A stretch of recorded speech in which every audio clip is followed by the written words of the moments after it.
Shabbat Shalom. It's nice to be here. Nice to be here. Thank you. So Shabbat Shalom. It's good to see everybody.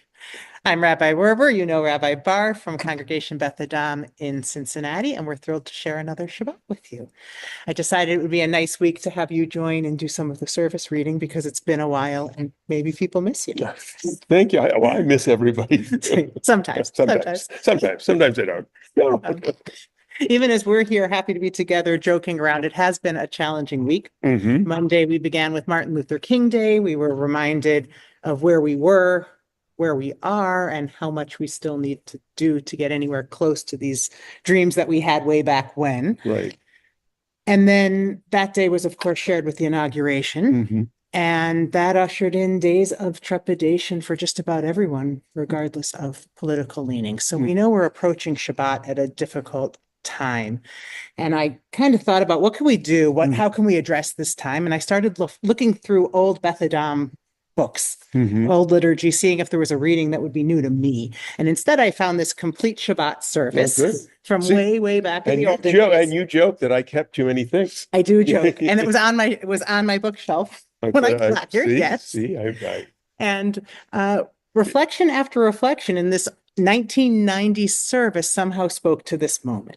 And so tonight we're going to pause and we sort of kind of try not to look forward or back on Shabbat, but just to be in this moment. But at the same time as we're pausing and doing that, we do draw strength from the past and from hope for the future. So what we did is we abbreviated that service a little. Back in 1990, we had long Shabbat services. Longer Shabbat service. We did, and I should say that not everything was original to Beth Adam back then. We used other people's, and in that particular service at the end, there were acknowledgments of where we drew those particular readings from. But we went through a process of using other people's material and slowly finding our own voice. But yes, the services were longer, but my talks were shorter. There you go. So this one is mostly original Beth Adam stuff, and we'll do our best to credit where it isn't, the parts that we're using. But it comes from our Ritual and Life Cycle Committee in 1990.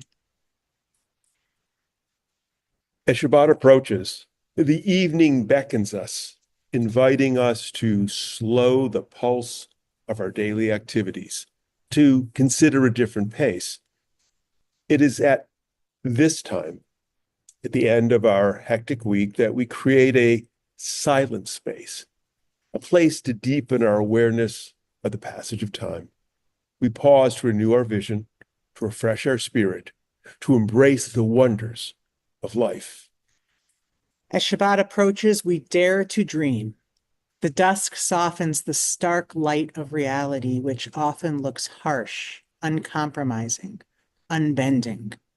The night can intensify our imagination, encourage our hopes.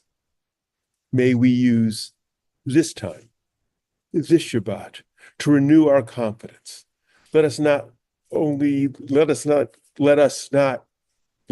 not only at our fragility of our lives, at our trials and disappointments. Let us emphasize the strength of our lives, the successes, the many pleasures that make up the fabric of our days.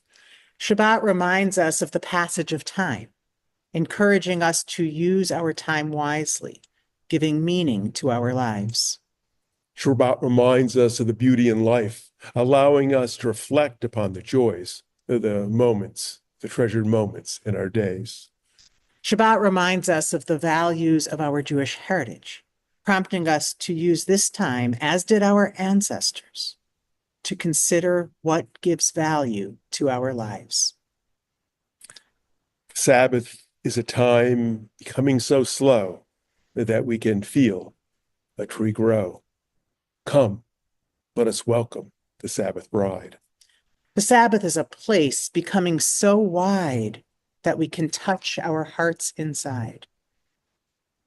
Sabbath is a sound becoming so still that we can hear our quiet love swell. The Sabbath is a light becoming so clear that we can see the dark night appear. Come, let us welcome the Sabbath bride. Lecha dodi likrat kala. We welcome the Sabbath bride in song. And those words were written by Fanshawe Shur. I recall Fanshawe Shur was married to Bon Yeshua, who was liturgical arts director at the Hebrew Union College, and Fanchon and Bonin used to help with Congregation Beth Adam creating music and liturgy, and that was a piece that she had written. Well, thank you for adding that for us. Not the Lecha Dodi we're singing, but the introduction to it was hers. She was an interesting and very energetic and poetic person. Yeah. If you know Lecha Dodi, join along.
We join together with different voices and shared ideas to celebrate the Sabbath. We affirm our bond with each other, our people, and our heritage. We come here to draw strength from one another, to bridge our separateness, to reflect on our shared place in the world. On this Shabbat, we clear our eyes of everyday cares to look beyond ourselves. We share the visions of our ancestor who strived to bring life and light to the world. Together, we attempt what we cannot do alone. Together, we build bridges of strength and beauty to carry us through our daily lives as we step forward to embrace the future. How beautiful is this day of Shabbat when we focus on the present and the looking forward, the bridging now and tomorrow. Eternity utters a day.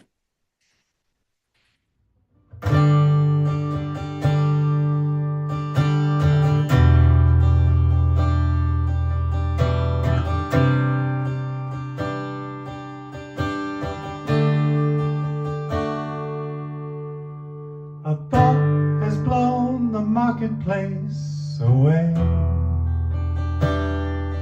There is a song on the wind and joy in the trees. Shabbat has arrived in the world, scattering a song in the silence of the night. And eternity utters a day. Eternity utters a day. Lie, lie, lie, lie, lie, lie, lie, lie, lie, lie, lie, lie, lie, lie, lie.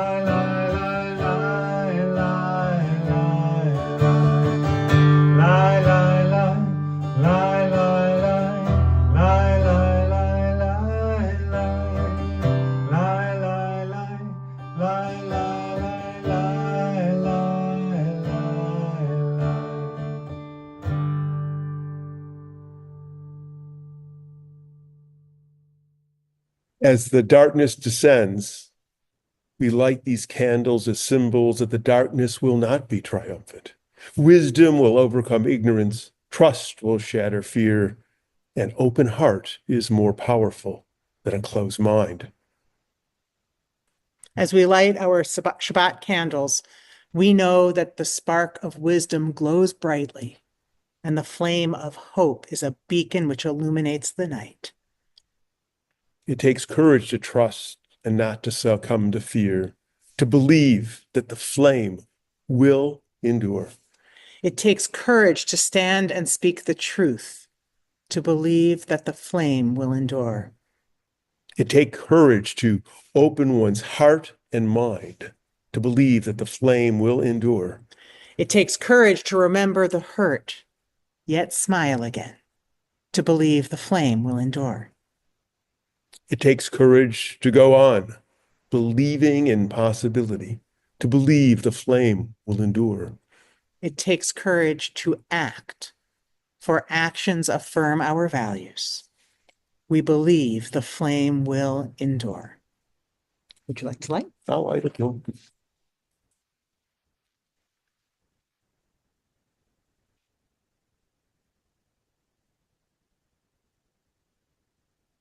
Baruch ha'or ba'olam, blessed is the light within the world. Baruch ha'or ba'adam, blessed is the light within each person. Baruch ha'or ba'Shabbat, blessed is the light of the Sabbath. We are blessed and cursed by the gift of self-awareness. We make discoveries. The world becomes more knowable.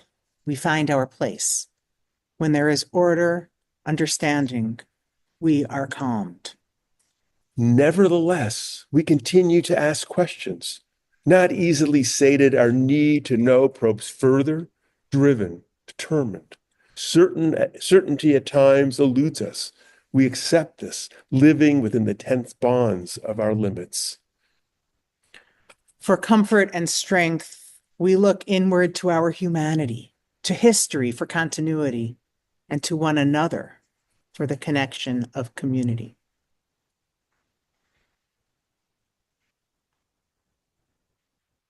Living is an art.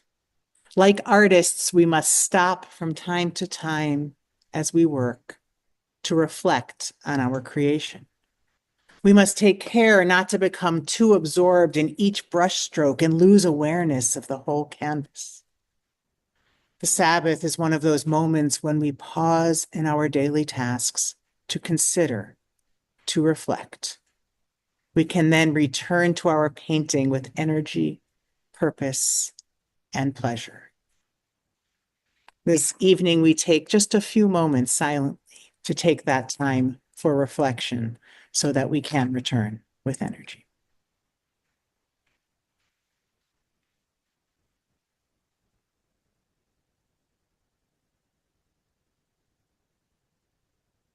Our conversation this evening is about one of those things we can return to with energy and purpose only after we rest and rejuvenate. But first, just a little bit of context. In a couple of weeks, we will celebrate Tu B'Shvat. This is the birthday of the trees. Who knew birthdays had trees? But they do. The trees had birthdays. The trees had birthdays. What did I have? Birthdays have trees. Who knew? Trees have birthdays. And they all have a birthday on the same day in Jewish tradition. And what do you buy a tree? Right. Right. So you can Google that and see, what do you buy a tree for his birthday? This is what happens when you join me, right? I'm sorry. Do I digress?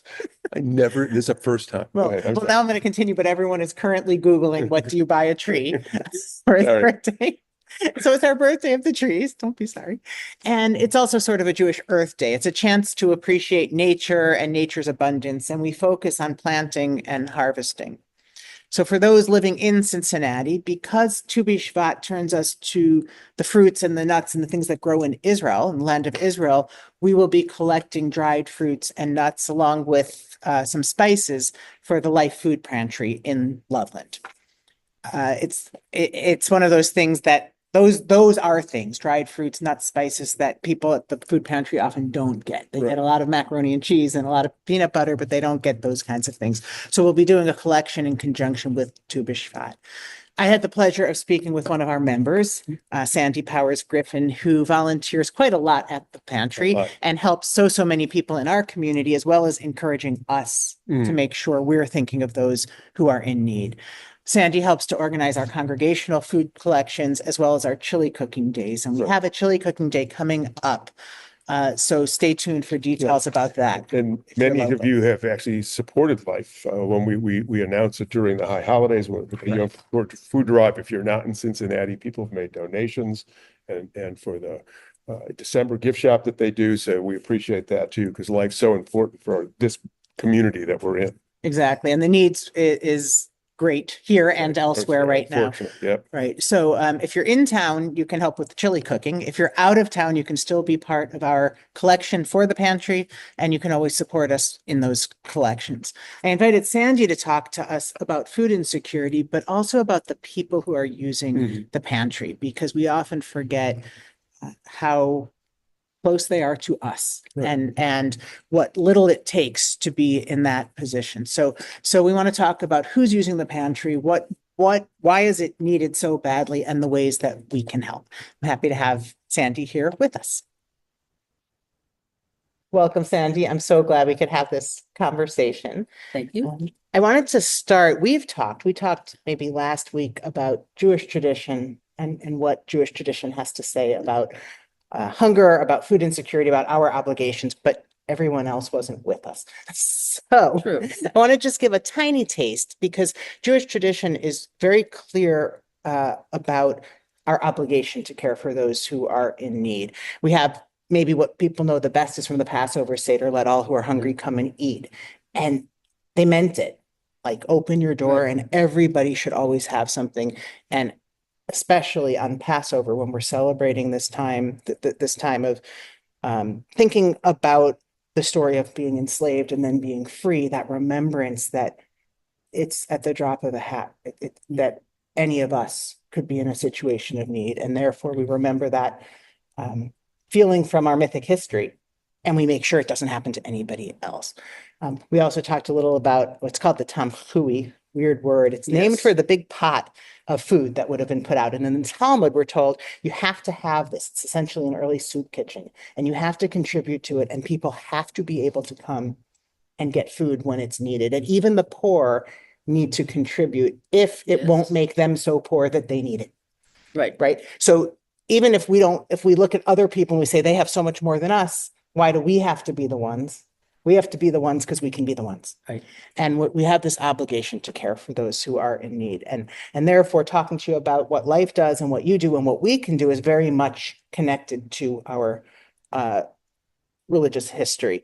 So can you give us a sense first, for those who might not know, and probably I don't know the scope of need in the community and what Life does and how it fits into that? Okay. Well, Life serves a little over 14% of the loan community, but most of it is you don't see it. And we do a lot. We don't just do food. We do financial aid for rent and heat or electricity.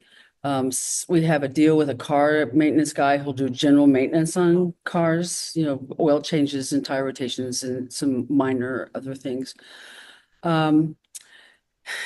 And those are pretty much the big highlighted kind of things we do. People come in with other issues.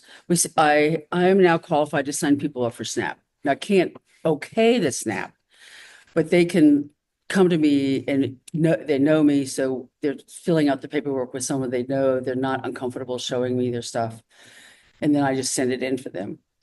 So we're trying to get more people on SNAP because a lot of them aren't on SNAP. That's something we wouldn't know. Right. Yeah. But it's and daunting. Because I also run an EBT SNAP program at the farmers market. I want our clients to be on them because they get up to $25 a week free produce during summertime every week. So from May through October. And then if they still have things left over, they can go to other markets that accept them. So they can get it for a longer period of time. So we really want to encourage it. So doing the SNAP is new this year. We just started doing it ourselves and making people more comfortable. So that's something new. But basically, those are the basic things that. It's interesting. I knew there were things I wouldn't have known. Yeah. The car maintenance, for example, is something we don't all think about all the time, but it's so central to jobs, which then move you away from the need. And so for a place that's people live in their cars. Or people live in their cars. See, I wasn't even going far enough, right? that the notion of looking at the whole person and not one narrow need, but what needs to wrap around to make. And everybody is individual. There's, if you've met one person who needs help from the pantry, you've met one person. Right. And we serve about 500 and something people a week, families, not just people. So, and every case is very individual. And that's one of the reasons I choose to be a shopper there, because then I know a lot of the clients. And when I see them out on the street, I can stand and talk to them instead of just signing them in and stuff. And I hear their stories and I hear more about their lives. So that's my choice of not doing the math and the computer stuff. Right. So tell us what a shopper does. A shopper, we walk around with the clients and help them shop. They have, depending on their family size, they get X amount of things, and we have things set up by shelves. So you get X amount off of these shelves, X amount off of this. The only thing they're not allowed to touch, we have to get for them, is anything out of the freezers, so that it doesn't get mixed around, so we can find things. And then fresh produce. If they what they want, then we bag it, and we wear gloves sometimes. We don't always, but usually around fresh produce we do. So I'm glad I asked, because the model I'm familiar with is volunteers come and pack paper bags of stuff, and that's what people get. And this is so much more respecting people's tastes and people as shoppers and as regular people. And we did when I started working at the Life Food Treasury, which is like 12 years ago. We were at Prince of Peace, and that is exactly what we had to do. Then in 2020, when we moved to our first place in Shoppers Haven, that was the point, was to be a shopping pantry. But that we outgrew that with very, very, very quickly. So now we're in a much bigger space. So we can have 3 or 4 people shopping. And the last time I worked, last Friday, we had 5 people shopping at one time, because the holidays, we were packed. Right. So, yes, it gives them much more dignity and responsibility for what they want to eat. We don't choose. And because we have such a large, diverse community, everything we do, anything written or anything, is done in 4 languages: English, Spanish, Russian, and Uzbek. And then we have a translator. We all had them on our phones at one time, but now we have one there, actually 2, in the pantry, that when someone comes in, does not speak English, and obviously I don't speak Uzbek or Russian, we can talk into it and then turn it around to them. It will say it to them, and they can read it. And so we can have communication back and forth pretty fluidly on what they want. And so, so we have now added a halal section of both meats and other things that they need, that is special just for people who use that. For those who don't know, that would be for the Muslim community. Yes, primarily. With a lot of overlap. Yes. With kashrut. So yes. It strictly speaking, they don't. It doesn't cross over to what's called a hechsher for kashrut, but there's so much overlap that it would actually help the Jewish community as well. And that's one of the reasons, because we have a lot of people that have recently come here from the Ukraine are also Jewish. So it was something that it was a need that they had. So we had to find a grant that would help us do that, so we could serve our community. The responsiveness is amazing. That it sounds like the thoughtfulness in terms of how, first, what's needed, and then how best to deliver that in a way that, as we said, maintains dignity. Can you mention, we already said, if you know one story, you know one story, right, but give us a sense of the diversity of reasons or people that you encounter. We have people that have had a recent accident, and maybe have suddenly gone into disability, and they may have been making $100,000 and now they're living on Social Security disability. That's a big change. Right. So helping them get acclimated. So we'll help you with your food, and we'll help you with this, so that the money you do have, you can learn to pay your other bills. We have veterans that are now homeless, that choose to be homeless. Any of our homeless clients can come every week whenever they need it, because Some have a campsite and they can cook on fire and they have places to do that. Others live in their cars and they go to Speedway and use their microwave. So it depends on what they need and how much, or some are on a bike, so how much they can carry and how much what they can do. So that's again a large part of our community. And we have people with mental health issues that are also homeless. And we have to deal, where are they when they walk in? And okay, wait, we need to have you settle down a little bit, then we can you come back in, go take a walk, come back.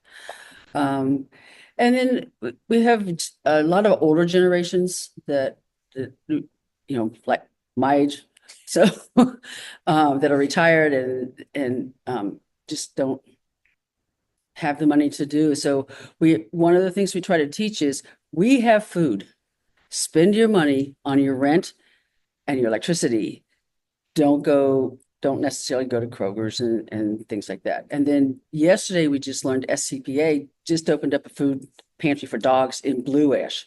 So we're dogs and cats. So they do food, wet food, dry food, toys, treats, things like that for all pets. So we will hook into them. They've been in other places, but and that's so important because, as you said, people who are in need have so many paths to it, and to lose your pet because your circumstances changed, and to have to grieve that in addition is really overwhelming for people. Right. So any of these places that help people stay with their pets.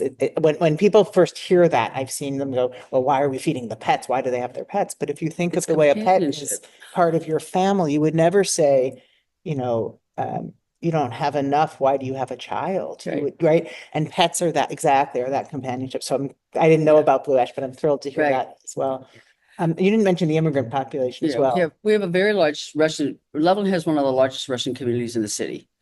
And so, obviously over the last couple of years, there's been an influx we now have a larger Uzbek community than we do Russian community.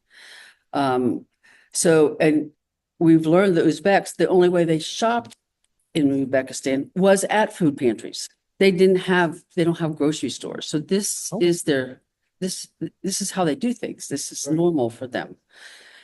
Fits everything they know how to do.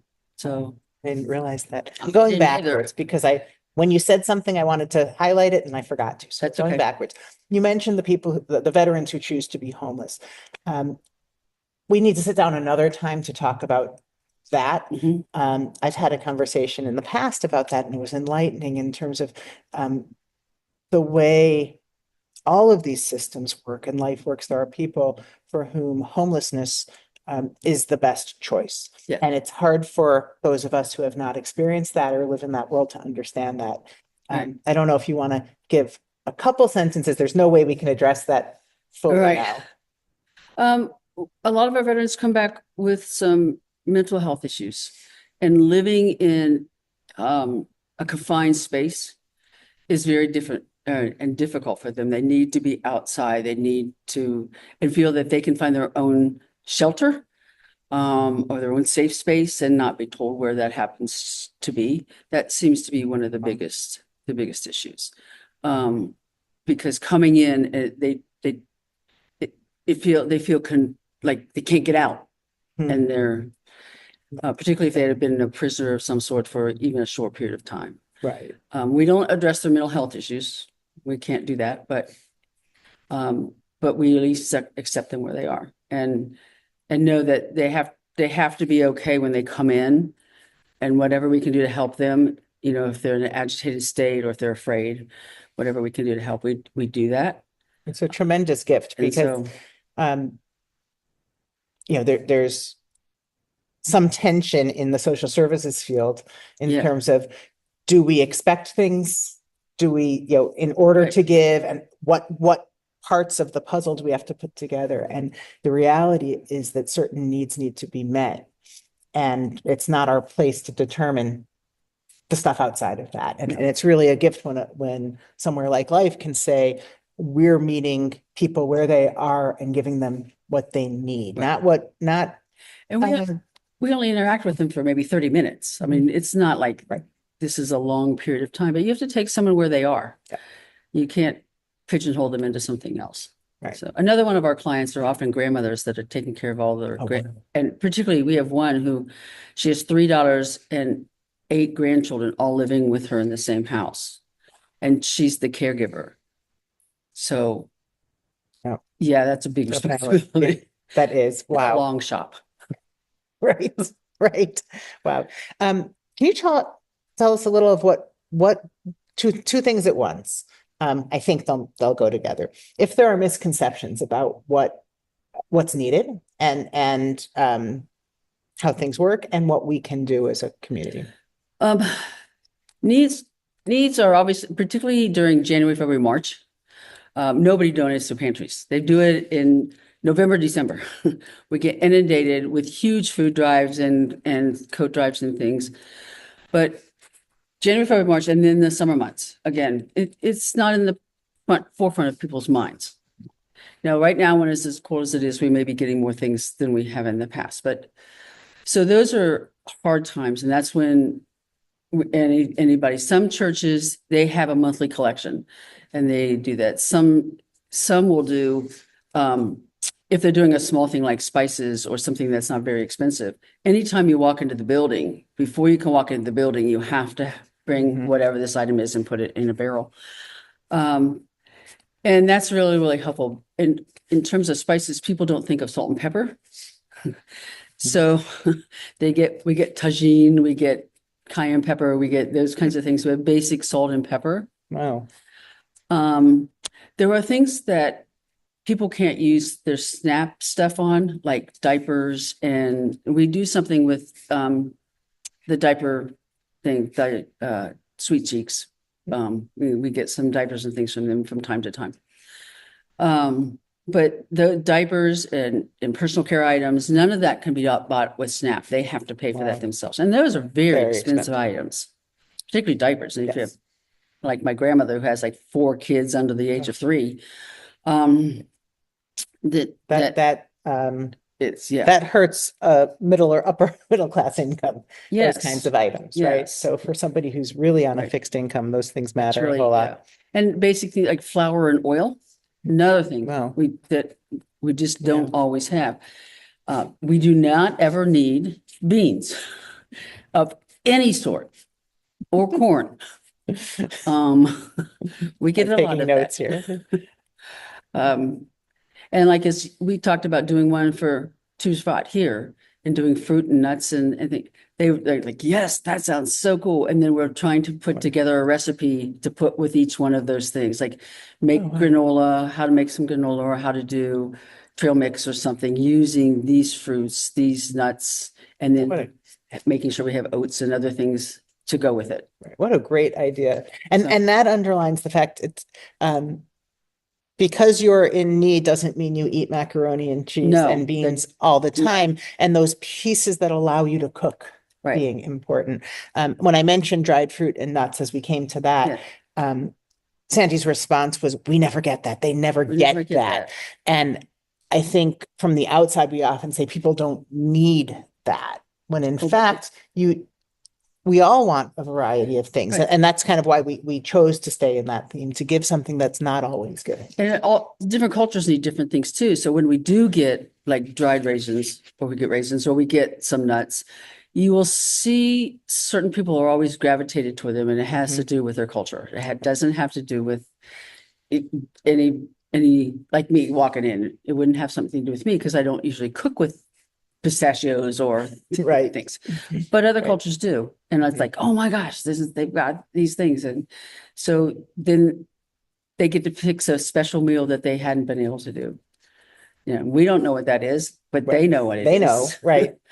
So that's interesting too, as you're talking, and we're going to wrap up in a minute, when you mentioned what groups have grown. So it might be interesting for us as a community to learn about Uzbek cooking, right? And say, what can we donate that would allow for those particular immigrants to cook some of the foods that they most often cook, or whatever group we chose to learn about, because that would be, it's bad enough to come and not have basic needs met, but then to lose your cultural, what would be difficult. And they do try to, go into the community and be as much as they possibly can.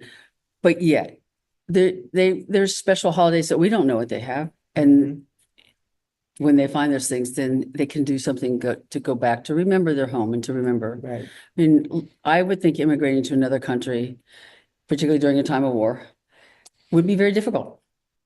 So, and then there's a person here at Beth Adam who met last year at Passover, and he runs the urgent care in Montgomery, and he also hooked us up with a lawyer that can help. They'll help all the immigrants from Russian and Uzbek get physicals, to find jobs, and to do some of the legal work. I don't know about getting a green card, but at least getting their visas properly done. And so there's a lot of needs. Wow, a lot of needs. Yes. It's remarkable to me. I mean, it's a relatively small, Right. Life in particular is relatively small. And the reason we're focusing, by the way, on life is because it's right here. It's lovely. obviously what we're learning applies anywhere, but it's right here in Loveland for those of us who are local. You gave me some ideas to think about for this community in particular. Good. I hope we can all really internalize this notion of promoting the dignity of every person, not making assumptions, not making it our place to really even think about the whys beyond how we can help, right? And to focus on what we can do and how we can support people moving into whatever they see as the healthiest place for them. Our goal is to get them away from the pantry. Of course. That not have to have this need, to get them on their feet, to do that. But we've had clients for as long as I've been there. Right. So everything is, but you can help also by, anybody can come and volunteer. Anybody can help us do a chili cook. Anybody. I forgot to mention the chili cook. Thank you. That's coming up. Yeah, February 2nd. If you don't know, the congregation cooks massive amounts of chili that we deliver periodically as a ready-made meal to the pantry, and it's quite an experience. So volunteer if you can for the chili cook, and maybe we'll get information out at some point about volunteering as well, or think about volunteering as a group if we could.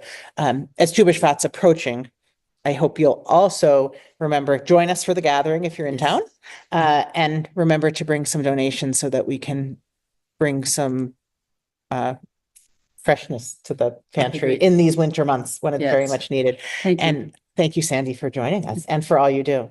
Thanks. In the spirit of hope inspired by the work Sandy and so many others are doing, and that we're called to be a part of as well, we return now to Beth Adam's liturgy. This is a reflection adapted from an anonymous source. I believe that we have the power to make tomorrow different from today. I believe that poverty need not be permanent, and people need not learn more forever. I believe in people, despite the misery and suffering that we sustain. I believe that there can yet be a time of peace and a time of justice. A time of unity for all who live on earth. I believe that we share the task of bringing that day closer by the way in which we live. The world may smile at my dreams, but no matter, I still believe. You can take this. Each of us is more than an individual. Each of us is part of the Jewish people. When we are individuals, our lives are brief and our efforts temporary. But when we are members of a living people, our lives reach back into the past and reach forward into the future. As we dream of tomorrow, we do not forget our yesterdays. We remember those who illuminated our world with their uniqueness. We pause at this time to reflect upon those who are no longer among us. This moment of remembrance links life to life, generation to generation. Ein bidei amavet hakoach la kormash tamun balev. Death cannot take that which is locked in our hearts. With our tears and our sorrow, we remember. With our courage and our strength, we do not forget. Acts of kindness, deeds of courage will remain. Beauty created, wisdom shared is not lost. With our tears and our sorrow, we remember. Im dama'ot be'einenu, be'et evlenu, nishmor al zecher achuvenu. With our tears in our sorrow, we remember. Zecher tzadik livracha. May the memory of good people bless our days.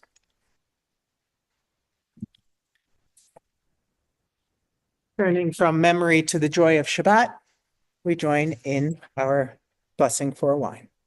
Bruchim hachayim ba'olam, blessed is the life within the world. Bruchim hachayim ba'adam, blessed is the life within us. L'chaim. L'chaim. L'chaim. As this Shabbat service draws to a close, let us consider what we have done here. We, like our ancestors, have gathered to welcome the Shabbat. We've considered issues that concern us as we strive to shape our lives. We have thought about life and its values, death and its finality. As we turn away from this time of thought and these moments of silence, let us draw strength from coming together to reflect and consider the challenges that life presents. Tonight we have paused and turned our vision inward. We have struggled to better understand who we are and what we are becoming. Tonight we have rested from our daily work, and in so doing, dreamed of days yet to come. Tonight we've expanded our vision and saw not with our eyes, but with our hearts and minds. Tonight the peace of the Sabbath brings a tranquility to our lives. May its peace be with us throughout our week.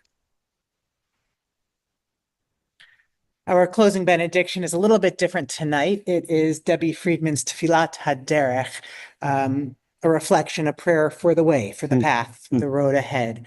As we have an unknown path ahead, we seek a Sabbath of peace, while aware of the worries we are striving to put aside. May we indeed be blessed as we go on our way. And thank you to Rabbi Barr for joining us for this piece of that journey. Thank you for having me. It's great to be here. Shabbat Shalom. Tefillat HaDerech, a blessing, a prayer for the road.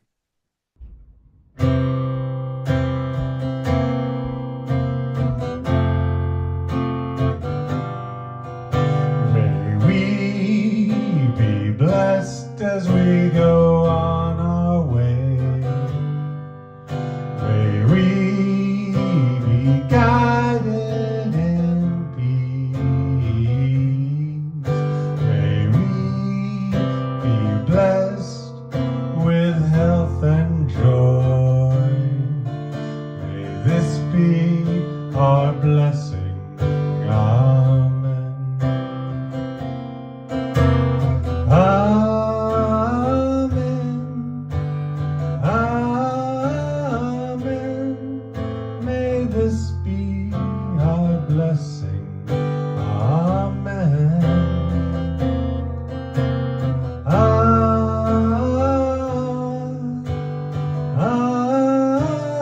Amen.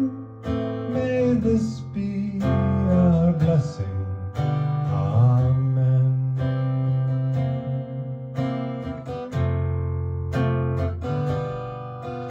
May we be sheltered by the wings of peace. May we be kept in safety and in love. May grace and compassion find their way to every soul. May this be our blessing. Amen. Amen.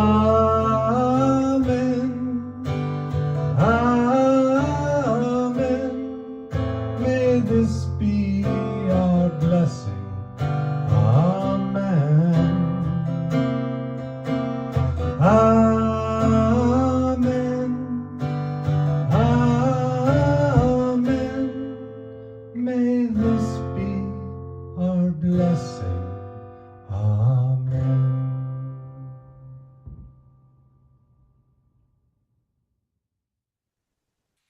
Shabbat Shalom. May it be a Sabbath of peace and joy and rejuvenation. Shabbat Shalom.